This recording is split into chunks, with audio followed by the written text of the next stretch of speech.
Welcome to Body by Design. I'm your host, Blue Driver, a women's strength training and metabolism coach. I went from years suffering hormone imbalances, looking soft and bloated, to symptom-free and building muscle for a toned athletic physique. Since then, I've made it my mission to empower women to take control of their own health, hormones and body composition. So grab a cup of coffee and let's build your body by design.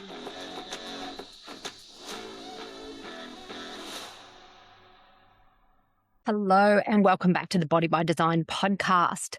Today's podcast has been inspired by a question from one of my audience on Instagram. If you don't follow me on Instagram, go follow me over at strengthtraining.nutritionist. And if you love any of my podcasts, take a screenshot, share and tag me. However, today is going to be around this question that I was given, which was how to go into a deficit and how long. I love the how to go into a deficit part. And I'm really going to touch on a lot of that today because I believe that that's the part that most women are missing. Because let's face it, you've probably been in a deficit before, or you've been in a chronic deficit, for a couple of years without actually even realizing. Like eating less through the week, you train hard, you white knuckle it through weekends, and then wondering why the scale actually doesn't move or why your sleep is wrecked. Why at 9 o'clock at night you're raiding the pantry like a raccoon on crack. You've been in a deficit, just wasn't a smart one. And there's a big difference between cutting calories and a deficit and actually having it make it work for you and you be able to survive it to get the result that you want. So that's really, really important. So today I'm going to talk about what a deficit actually is, when it's appropriate, and more importantly, the criteria your body needs to meet before deliberately and intentionally entering a structured deficit. Okay, so just remember that last part. It is a deliberate, intentional, structured deficit. Okay, you don't just cut calories and hope for the best. There is a lot more to it than that. So let's dive in. So most women are unstructured, they're chronically low-grade deficit, they're under-eating during the day, overcompensating at night, you've tried eating less, all these things, and you just end up feeling like shit. Your cortisol spikes, your thyroid or metabolism suppresses. Even worse, you eat away at the muscle tissue you've been desperately trying to grow, which is no good at all. And this is where the damage of deficits actually happen. Your body was unprepared to be in it. Your body's likely been in it way too long, given that you're in and out all the time. And that there's just been no structure and you've done some damage to your body. When I say damage, I don't mean you're broken, you can never be good again, or your metabolism's broken.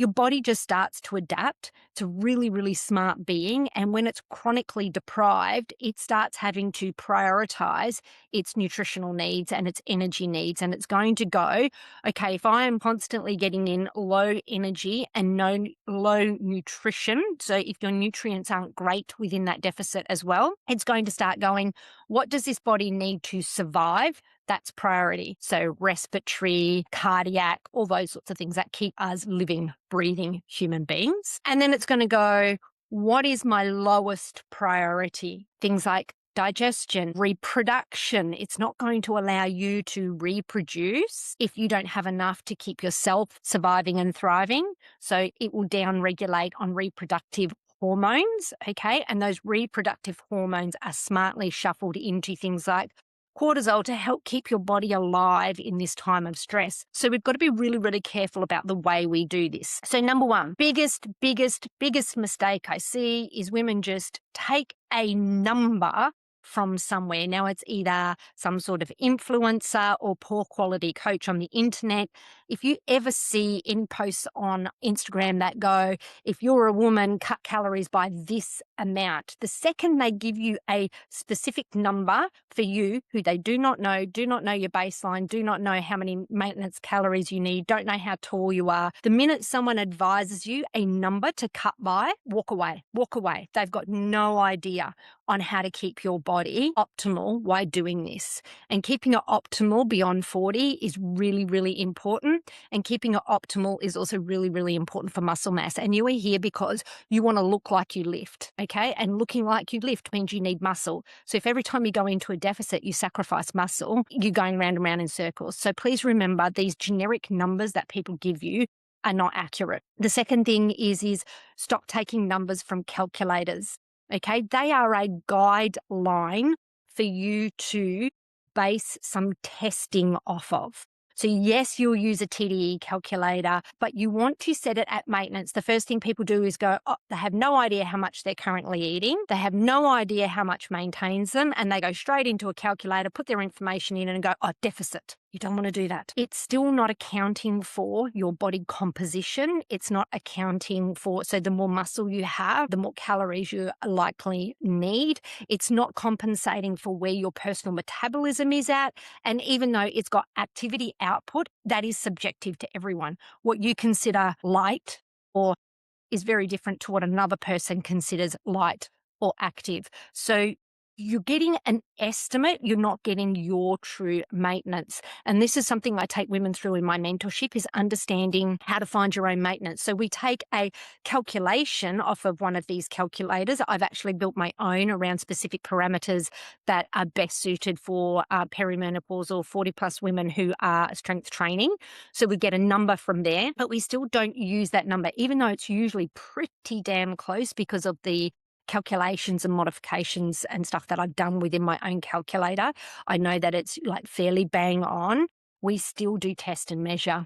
So you run those macros for a few weeks and you measure the data against it. And if you are, and the data being not just the scale, muscle mass, lean body mass, centimeters, photos. Run it for a couple of weeks against all those data points. If those data points are close to maintaining over 2 to 3 weeks, then you are at maintenance calories. If those data points are shifting up, then your calories are likely to be less because you've got a downregulated metabolism. If you use my calculator, it will be because you've got a downregulated metabolism. So you probably need to do a little bit of reverse dieting before you can actually enter a diet.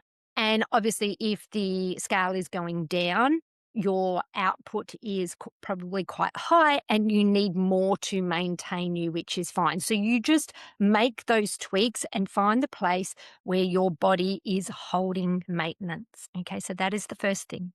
And then we use a percentage based off your true maintenance. So anywhere between 10 and 20% is considered a moderate deficit that you would run off of your maintenance calories, provided you've done that testing beforehand. Okay. So that is the first thing based around calculators, numbers, and jumping in. So make sure you know your maintenance. Then from there, we also want to be having a look at the setup of your macros within it. Because if you aren't eating enough, I'm going to say protein and carbs, because once upon a time it was women didn't eat enough protein. But what I'm actually finding now is those women who are in the gym, yes, they're 40 plus, yes, they're in the gym, yes, they're training, yes, they're doing cardio, they're trying to do all the right things and they've been told eat more protein. So now they're eating that much protein, there's no goddamn carbs in their diet. So we're almost flipping the script here. So I often find they're super high protein, really low carb and high fat, and that is not going to sustain you. You need energy. So you need to make sure that the balance within your macros is actually correct. So setting the correct macros for you of appropriate protein, carbs, and fats. I'm gonna steer away from using the words higher protein or, things like that, because it's appropriate depending on where you are at. So this, again, we have to know where you personally are at and make sure that your macros are set appropriately for a 40 plus perimenopausal strength training woman. That's what you want your macros to reflect and be supportive of. And that is appropriate protein, which is around, 2 grams per kilo of ideal body weight. You want a good amount of carbs. And yes, you need fats, but we actually don't need the amount of fats that you think you do. No less than 50 grams of fat, and can obviously be more depending on your base, but I don't like a woman to go below 50 grams of fat at maintenance. Okay. So there's a few little parameters there that we do use. So once you've got calories and macros for maintenance set up, the next thing is your body ready? So how do you go into a deficit? You find the right macros and calories at maintenance, and you make sure your body is optimized to go into a deficit. Now look, I want you to understand this. Please hear me when I say this. A deficit is a stressor on your body. You are putting it into essentially famine, okay? And if you are already under a lot of stress, whether it's emotional stress, physical stress, life stress, nutrient stress, if you've got any of those going on, it's going to affect you, and throwing a deficit on top of it is going to make it 10 times worse. So you want your biofeedback to be really sound before you enter into a deficit. This is the single biggest mistake women make, is just jumping straight to a deficit. Even if they know their maintenance calories, they want to jump straight to a deficit without actually considering their biofeedback. What is your sleep like? What's your energy like? What are your stools like? What's your digestion like? What are your hormones like? Are you suffering extreme perimenopause symptoms? Any of those things are out of whack, that is a sign of stress within the body. So high cortisol. Cortisol is essential for us, but chronically elevated cortisol is not. And when you put yourself into nutrient deficits, energy deficits, sleep deficits, micronutrient deficits, your body will suffer. People often think perimenopause is the cause. I'm telling you now, perimenopause is not the cause. Extreme perimenopause symptoms exist because fuel just got poured on the fire that was already fucking burning. You have spent years as a mum, a career woman, a wife, a great friend, a valued family member, putting everybody first, and you always come last. Then you're in the gym every 5 minutes, you're training hard 5 and 6 days a week, and you're not nourishing your body, and you're just depleting yourselves. You're trying to eat clean on rabbit food full of fucking kale, broccoli, and chicken, and that's pretty much all you eat because you eat healthy, or I eat clean, or you're living on all these cruciferous veg and legumes, and you've got the worst gut disturbances, and you wonder why. That's exactly why. You're actually nutrient deficient. So if you have any of this going on, what do you think a deficit's going to do? It's going to make that shit worse. You know, perimenopause symptoms is because your hormones have started to shift. There is no denying that. Estrogen is going wild up and down. No, estrogen is not declining in perimenopause. It declines in your blood at menopause, but it is still created in the tissues. So we still have enough estrogen, it's just not in our blood work. But it's actually not even declining in our blood in perimenopause. It's doing this up and down, up and down, up and down. It's wild. Progesterone is declining. Okay, so when we throw this hormonal chaos on top of an already stressed body because you overtrain, you undereat in the sense of nutrients, because you can be overeating in calories or energy, but be undernourished. So there's that side of the equation, or just simply not eating enough, or you're undernourished in the sense of you've got nowhere near enough carbs because you're all about the protein and the fats. So there's a lot of things going on in there, and that puts stress on your body. And the minute you do that and then add fluctuating hormones, your body does not have a sound enough foundation to survive the fluctuation of hormones. So going into a deficit is only going to make that worse again. All right. So what do you actually want to have to go into a deficit? You need to have good quality sleep of 7 hours plus per night, minimum. I think 7.5 to 8 is probably more ideal for women, but anywhere between 7 and 9 hours of good sleep. You might wake through the night a little bit, roll over and go back to sleep. So we all have a, wakeful moment through the night, but I'm talking about if you wake up at 3 a.m. and can't go back to sleep, or you can't get to sleep, like you've got really disturbed sleep, or you're sitting up watching Netflix and scrolling until 11 a.m. and then still getting up at 4, 5 o'clock in the morning to get ready for work and go to the gym and all those things, and you're getting like less than 6 hours sleep because you don't have good habits, then you're not ready for a deficit. If you've got energy crashes, so maybe you don't wake up well in the morning, or if you wake up well in the morning and you're crashing at 3 p.m., not a good sign.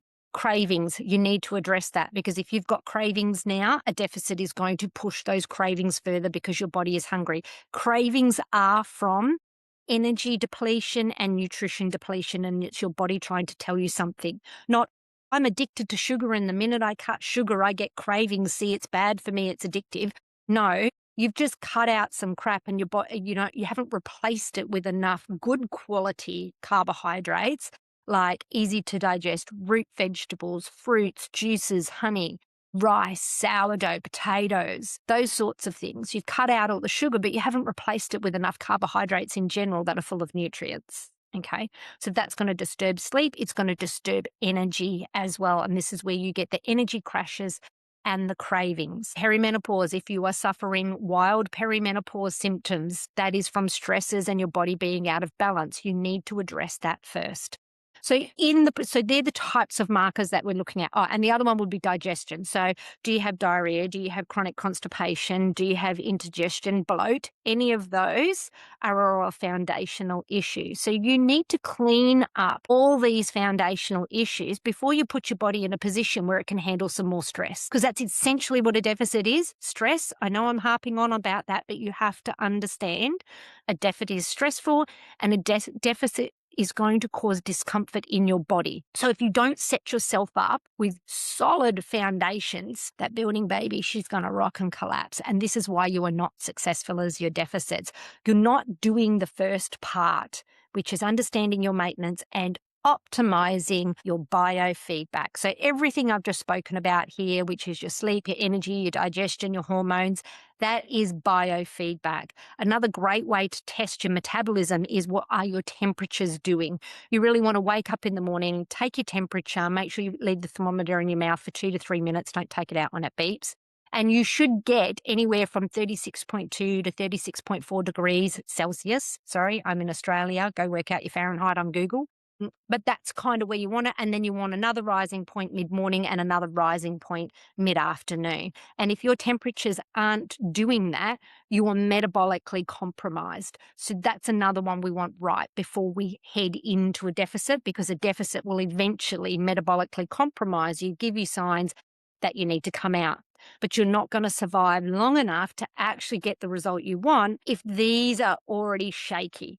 Okay, so you need to go through an optimization phase for however long it takes to restore your biofeedback. Okay, and I know you don't want to hear that, but that could be 4 weeks, could be 3 months, depending on your history, depending on how much you've dieted, depending on your current body composition, depending on your current habits, depending on how quickly you can get yourself up and running. And another thing about maintenance is when we're at maintenance, we remove the stress. And when we've got maintenance calories that are good for us and a macro split that's good for us, and then we fill those macros with quality, easy to digest, nutrient-rich foods. We've got animal proteins, grass-fed beef, wild-caught seafood, easy to digest carbohydrates like I've just spoken about, which is your root vegetables, your fruits, juices, honey, sourdough, rice, potatoes, all those sorts of yummy things. Dairy, if you're intolerant to dairy, that is a root issue. Not that you can't have dairy, that actually needs to be fixed and can be fixed, by the way,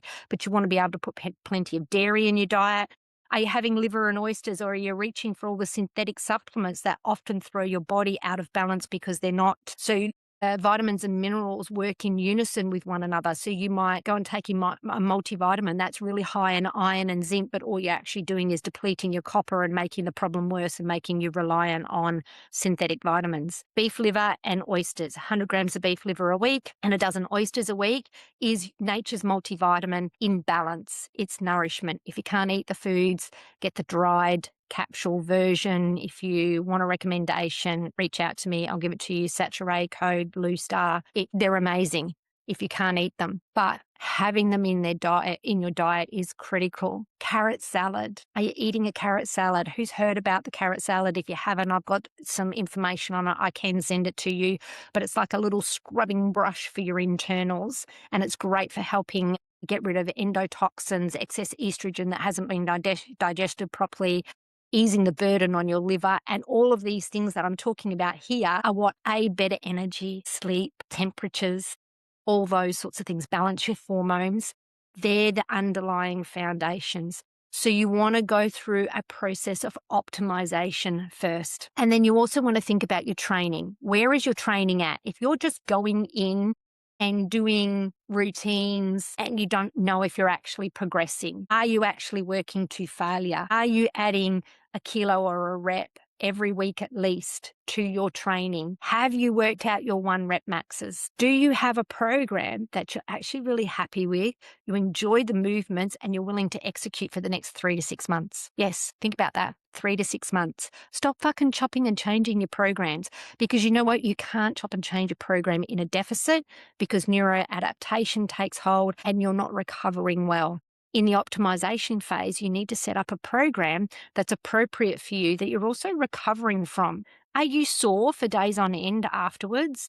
Do you feel absolutely exhausted? Do you go into the gym some days and go, how the fuck am I going to lift that? I've got no energy. You're not going to maintain muscle in a deficit if that's the way you're already trained now. So in your optimization phase, you need to set up and structure your training program in a way that you can recover, because recovery is going to be harder in a deficit.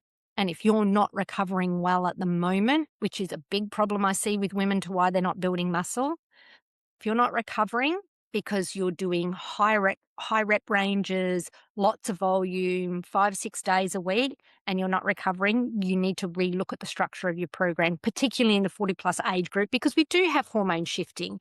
And though they aren't the cause, we do need to be more considerate of that. And we've got to be a lot more, we just don't recover, and our bodies don't tolerate the shit that we used to throw at them in our 20s and 30s is pretty much what it is. So we've got to be a lot more specific these days. And we need to be training in a way that's going to maintain that muscle throughout a deficit.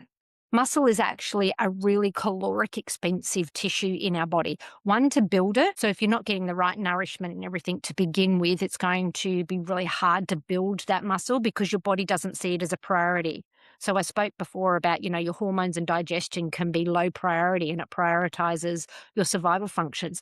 Building new tissue is also low priority because it doesn't have enough to keep you surviving now. So you need to optimize yourself to be able to build that tissue. And once you've built it and you go into a deficit, you've got to be training in a way that's going to keep it for as long as possible. And it does feel uncomfortable and it does feel tiring. So if you're already tired and enter a deficit, there's no way you're going to be able to train hard enough to keep that muscle, which is counterproductive to what you're trying to do. Okay.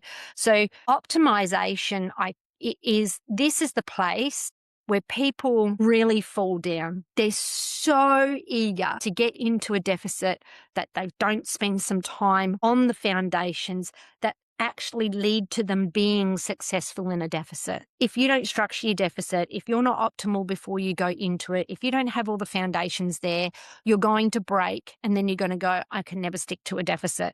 Or the deficit didn't work because your body down regulates a lot quicker because it's already in stress and can't handle it anymore. So therefore, you don't see any body fat move. You really, really need to be thinking about optimization before heading into a deficit. And that's part of the 4-step plan that I have within the mentorship. We establish where you are now and where you want to go.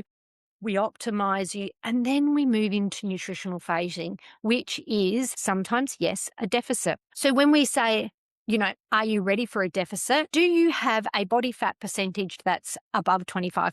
Yes, you likely need a deficit then. If you're around that 20 to 25% in body fat, you likely just need recomp. I could even argue 25 to 30%. Sometimes you could just do recomp. You don't always need a deficit. So it really depends on what your goals are. Some women that I work with, they might be at that 20%, but they've got a lot of muscle now. They've actually been spending time working on that. So now it's time for a deficit just to reveal it a little bit more. But they've got strong foundations and will be able to do that. So where is your body fat currently to what you want to go into? Then we've got how long do we go into a deficit for, which is kind of like how long is a piece of string. So the best way I can answer this one is the length of your deficit will be determined by 2 things. One, how resilient your body is to begin with to survive it, because your body will start giving you feedback and it's time to come out of the deficit, which will be your sleep will really go down the tube, your energy's really down the tube, the cravings are really driving hard and you just can't sustain it any longer without the binging, without going, I just can't make it to the gym, or your strength's really going backwards in the gym, or I'm just too damn tired that now I'm not getting my steps in. When all of that starts to get impacted, it's time to leave a deficit because you're fighting a losing battle. It's time to leave the deficit. Now, if you have more to lose, you leave the deficit, do a maintenance period again to bring you back to optimal health, and then you go again. Most people need multiple nutritional phases, depending on what they are, to get to where they want to go. There's not just one deficit and I'm done. Okay. I'm yet to see someone that can just go one deficit and I'm done. They usually need other phases in there as well to get to where they want to go. So if you've done a deficit and your metabolism is starting to adapt, your sleep is starting to turn to shit, perimenopause symptoms are coming back, all those sorts of things are happening, it's time to leave a deficit. So how do you get into a deficit? You want to be able to get into a deficit and survive as long as possible. And that's determined by how many calories and all that sort of stuff. As a general guideline, and I'm going to use this very general, you want to remove 15 to 20% off of your personal maintenance and go for 12 to 16 weeks. Now, that is ranges because everyone is different. Now, some people make it 12 weeks and I need to pull them out of a deficit because their biofeedback's giving it to me. Some people can make the 16 weeks and they're fine. So it depends on who you are. That 12 to 16 week period is where we're gauging your biofeedback to when you need to be removed.